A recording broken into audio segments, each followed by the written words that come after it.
Hello students, welcome to step up academy. मैं अंजलि सिंह कुशवाहा और मैं हूं आपकी biology tutor.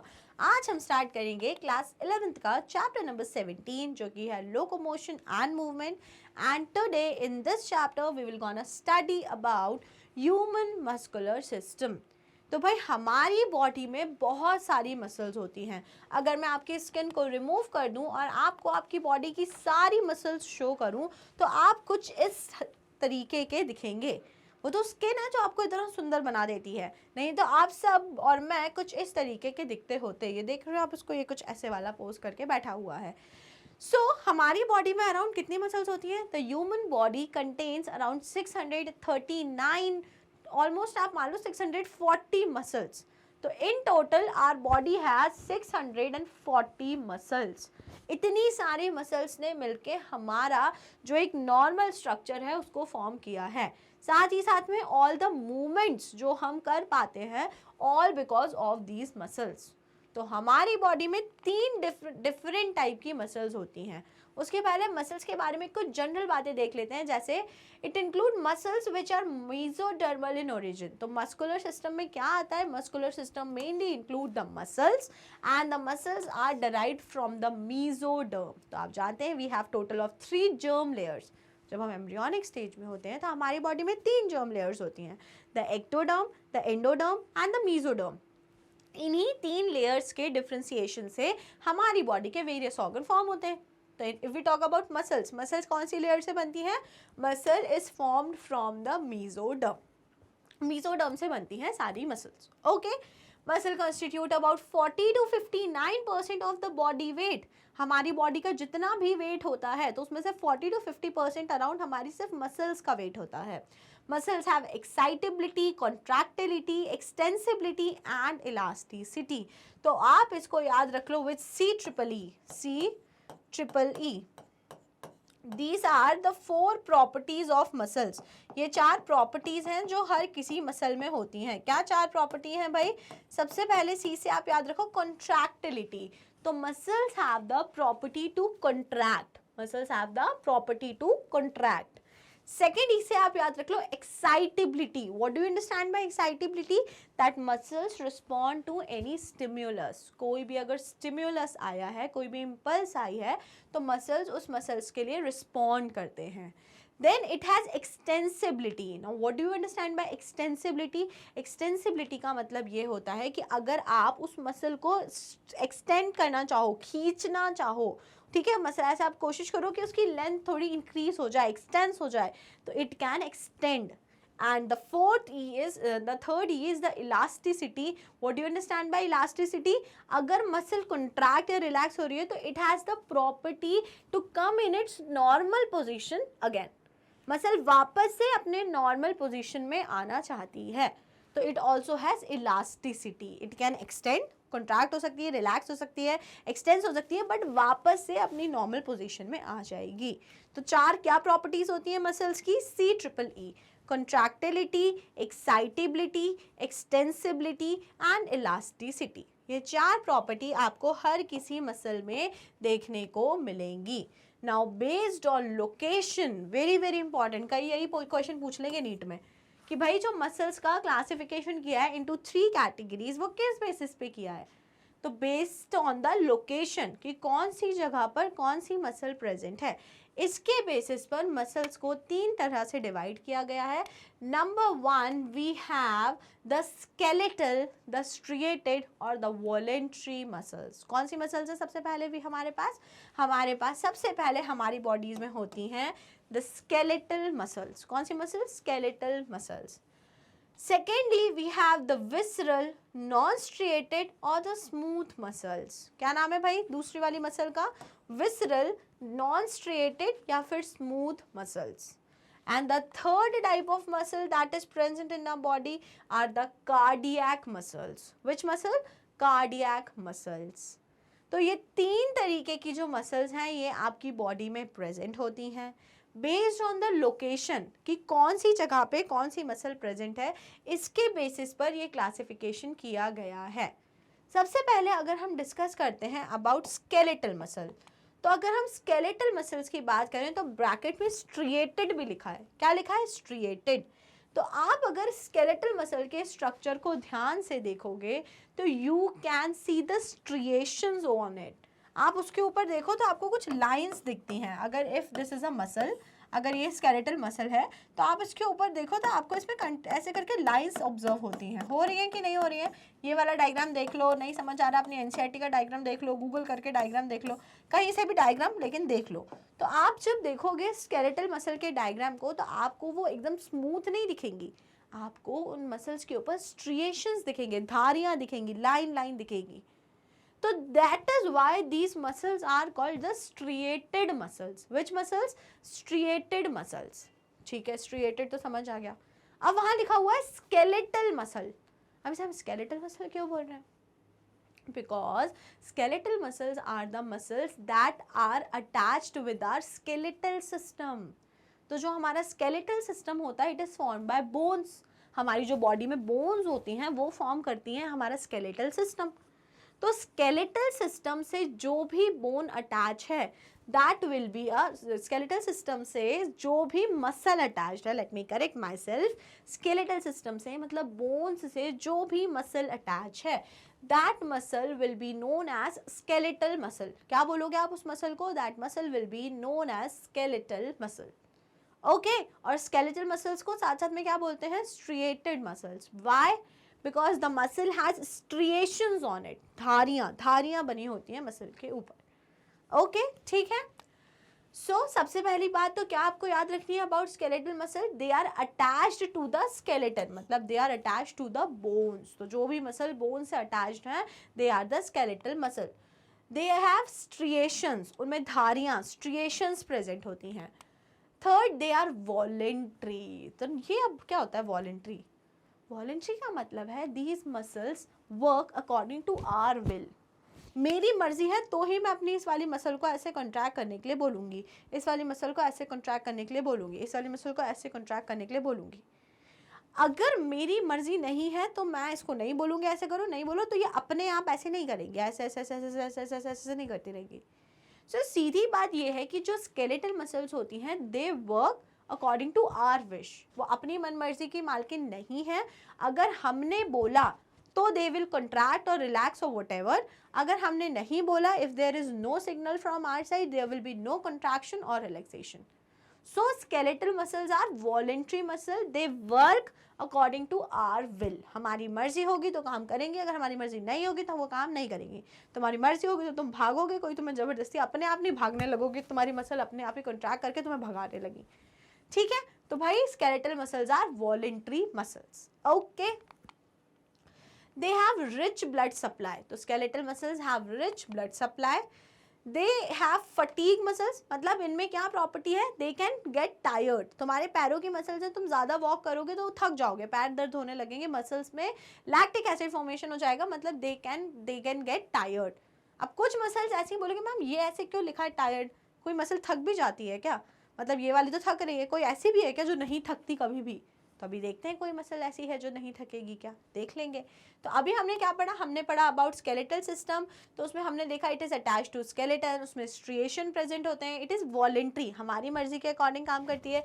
It has rich blood supply, it can have fatigue हो सकता है, उसमें थक सकती है muscle. And the muscle fibre is multinucleate, that is syncytium. तो अगर आप इसमें देखोगे तो एक मसल फाइबर में कई सारी न्यूक्लियस आपको दिख रहे हैं, कई सारे न्यूक्लियस दिख रहे हैं। तो when there are multiple nucleus, अगर एक न्यूक्लियस है यूनी न्यूक्लिएट है तो उसे कुछ नहीं बोलते, लेकिन अगर मल्टीपल न्यूक्लियस प्रेजेंट होते हैं तो that thing is known as syncytium. क्या बोला जाता है उसको? सिंसीशियम। सो अगर आप बात कर रहे हो यहाँ पे मसल फाइबर की, तो muscle fibre are the cells जिससे मसल बनी हुई होती है। मसल फाइबर की जो स्मॉलेस्ट यूनिट होती है वो होती है मसल फाइबर। ठीक है, मसल्स की जो स्मॉलेस्ट यूनिट है जिससे मसल बनी है, it is the muscle fibre. तो अगर आप muscle fibre of skeletal muscle के बात करोगे तो उसमें बहुत सारे न्यूक्लियस होते हैं, and that is why it is known as syncytium. It is known as syncytium. Okay, clear? Now last is more mitochondria, and जो स्केलेटल मसल्स होती हैं उसमें ज्यादा माइटोकॉन्ड्रिया होते हैं, मोर नंबर ऑफ माइटोकॉन्ड्रिया। तो इसमें से जो 3 मेन बातें आपको याद रखनी है वो ये ऊपर की 3 बातें हैं, ये बातें आपको नहीं भूलनी है, और एक ये वाली बात, बाकी थोड़ी बहुत भूल जाओ तो मुझे चलेगा, मुझे कोई प्रॉब्लम नहीं, बट जो ये ऊपर की 3 पॉइंट्स हैं ये आपको बिल्कुल भी कभी भी नहीं भूलना है।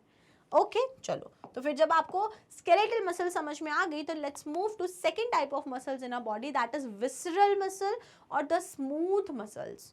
अब क्या चक्कर है, जैसे अभी आपने स्ट्रिएटेड मसल्स देखे, अच्छा इनका तीसरा नाम भी है non striated muscles, non striated muscles, non striated muscles. क्या मतलब है भाई नॉन स्ट्रिएटेड मसल्स का, ऐसी मसल्स जिनके ऊपर स्ट्रिएशंस प्रेजेंट नहीं है ना, जिनके ऊपर स्ट्रिएशंस प्रेजेंट नहीं है। तो अब कोई अगर ऐसी मसल है जिसके ऊपर स्ट्रिएशन, जिसके ऊपर धारियां प्रेजेंट नहीं हैं, तो वो आपको कैसी दिखेगी, for sure it will look smooth. वो अभी आपने स्केलेटल मसल में क्या देखा कि धारियां प्रेजेंट थी, तो अगर स्ट्रिएशंस प्रेजेंट हैं, धारियां प्रेजेंट हैं, तो वो मसल स्मूथ लग ही नहीं सकती। और यहाँ आपने देखा कि वो स्मूथ है because it has no striations. तो this is the reason the smooth muscles or the visceral muscles, they are also known as non-striated muscles, because smooth muscles हैं उनके ऊपर कोई भी striations नहीं है, that is why they appear smooth। अब बात करते हैं visceral muscle क्यों बोलते हैं उनको, because these muscles are present on, मतलब these muscles form the important viscera of your body। अब viscera क्या होता है, जो भी आप में organs होते हैं ना, the stomach, the intestine, the lungs, pancreas, और क्या होता है स्प्लीन, लिवर, तो ये सारे ऑर्गन्स को फॉर्म करने वाली जो मसल्स होती हैं, these are the smooth muscles and they are also known as visceral muscles, because ये कहाँ प्रेजेंट होती हैं, सारे इंपॉर्टेंट विसरा की वॉल, जो विसरा की फॉर्मेशन है वो किसने करी है, स्मूथ मसल्स ने करी है। ठीक है, तो जैसे अभी स्केलेटल मसल के बारे में क्या समझाया था कि बोन से अटैच होती हैं, वैसे ही जो विसरल मसल्स हैं ये कहाँ हैं, सारे ऑर्गन्स की, जो भी हमारी बॉडी में इंटरनल ऑर्गन है उन सब की फॉर्मेशन किसने करी है, विसरल मसल या फिर स्मूथ मसल ने। ठीक है, क्या खासियत है भाई इस मसल की, सबसे पहले it is present in the visceral organs, तो समझाया जैसे मैंने आपको कहाँ प्रेजेंट होती है, विसरल ऑर्गन्स में प्रेजेंट होती है। Secondly it has no striations, striations are absent. Third point, they are involuntary.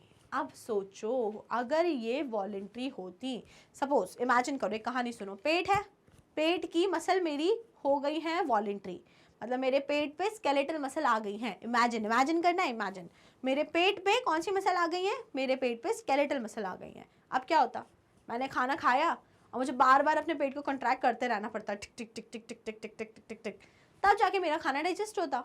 और बीच में अगर मैं भूल जाती कि अरे अरे पेट को कॉन्ट्रैक्ट करना है, मैं फ़ोन चलाने लगी, मैं भूल गई, तो मेरा तो खाना डाइजेस्ट ही नहीं हो पाता।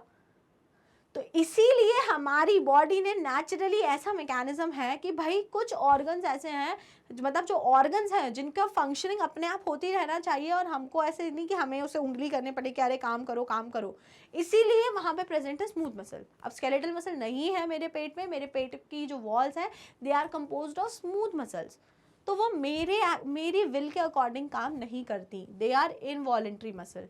वो जब काम करती है उनको जब ज़रूरत होती है। तो मैंने अगर अभी खाना खाया है तो my stomach will work automatically, मुझे वहाँ पे कुछ भी नहीं करना होगा कि मुझे बोलना पड़ेगा अरे स्टमक काम करो, अरे इंटेस्टाइन काम करो, अरे फेरिंक्स लैरिंक्स ईसोफेगस काम करो, तब जाके काम होगा, ऐसा कुछ भी नहीं है।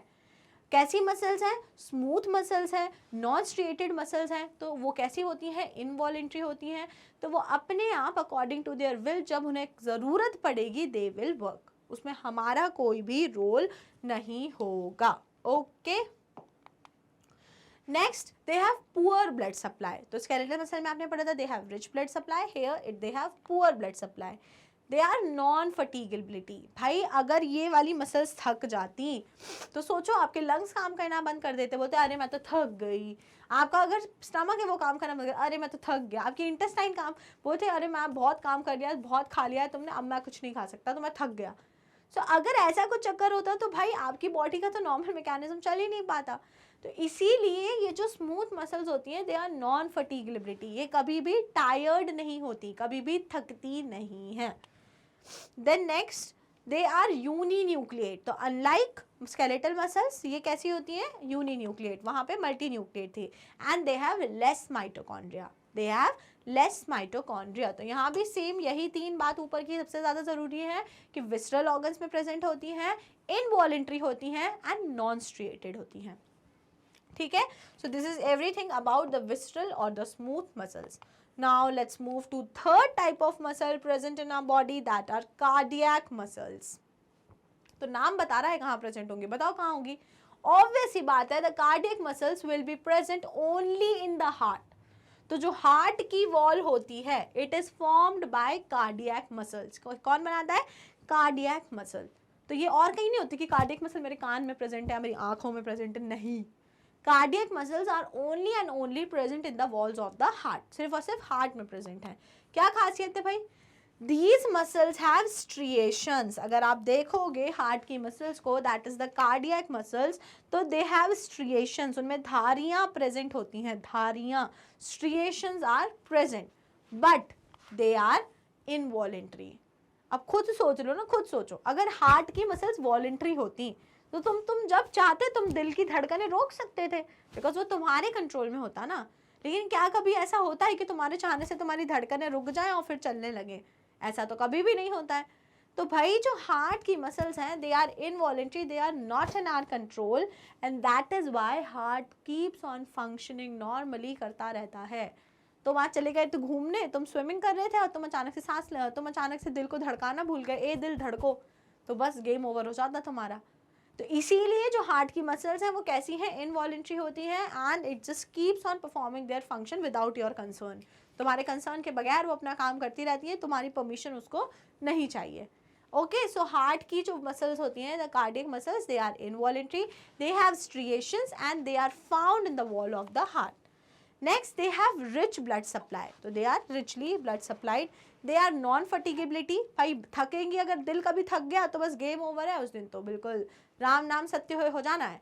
तो इसीलिए कार्डियक मसल्स जो होती हैं, दे आर नॉन फटीगेबिलिटी, वो कभी भी टायर्ड नहीं होती हैं। And lastly, they are uninucleate, uninucleate होती हैं, and they have more mitochondria. Uninucleate, single nucleus present होता है, and they have more mitochondria. Clear हुई सारी कहानी? तो कार्डियक मसल बहुत ईजी है, because they are simply present in the wall of the heart. बाकी दो मसल आप देखो, तो अगर आप कार्डियक मसल को देखो तो इसमें एक प्रॉपर्टी है स्केलेटल मसल वाली, दैट इज स्ट्रिएशंस प्रेजेंट, और एक प्रॉपर्टी है कौन सी वाली? स्मूथ मसल वाली, that is they are involuntary. तो ऐसे दोनों का मिला जुला खेल है हमारी cardiac muscle. Okay, so this is a summary of the 3 type of muscle that you have study. एक बार इसको रिवाइज कर लेते हैं। सो हमने क्या पढ़ा? हमने ये पढ़ा, our body has 3 types of muscle, that is skeletal muscles, visceral muscles and the cardiac muscle. वो स्केलेटन से अटैच्ड होती हैं, विसरल ऑर्गन से अटैच होती हैं, और ये हार्ट में प्रेजेंट होती हैं। कंपेयर करके पढ़ो, जल्दी याद होगा। यहाँ पे क्या होते हैं? स्ट्रिएशंस प्रेजेंट होते हैं, इन दो इसमें स्ट्रिएशन प्रेजेंट नहीं होते, इसलिए स्मूथ बोलते हैं, और यहाँ भी स्ट्रिएशंस प्रेजेंट होते हैं। वो हमारी मर्जी से काम करती हैं तो वॉलेंट्री, ये अपने आप काम करती है इनवॉलेंट्री, ये भी अपने आप काम करती है involuntary. Rich blood supply, poor blood supply. वो फटीग होती हैं, स्केलेटल मसल्स में फटीग होता है, इन दोनों में फटीग नहीं होता। मल्टी न्यूक्लिएट होते हैं, सिंसीशियम, बहुत सारे न्यूक्लियस होते हैं मसल फाइबर में, यहाँ पे सिंगल न्यूक्लियस होता है। वहाँ पे ज़्यादा माइटोकॉन्ड्रिया होता है, यहाँ पे भी ज़्यादा माइटोकॉन्ड्रिया होता है, और स्मूथ मसल्स में लेस माइटोकॉन्ड्रिया होता है। तो बस आपको मसल्स को सिर्फ इस टेबल के फॉर्म में याद रख लेना है।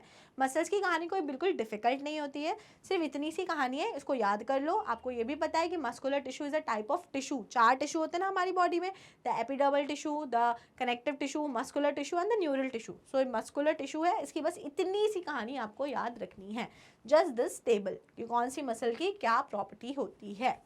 Okay, so this is everything about the muscular system. अगर आपको कोई भी डाउट है, कुछ भी नहीं समझ में आया, कोई क्वेरी है, तो भाई पूछ लो। और सब कुछ समझ में आ गया, मज़ा भी आ गया, तो जल्दी से वीडियो को कर दो लाइक, और स्टेप अप अकेडमी को कर लो subscribe. Thank you and keep watching.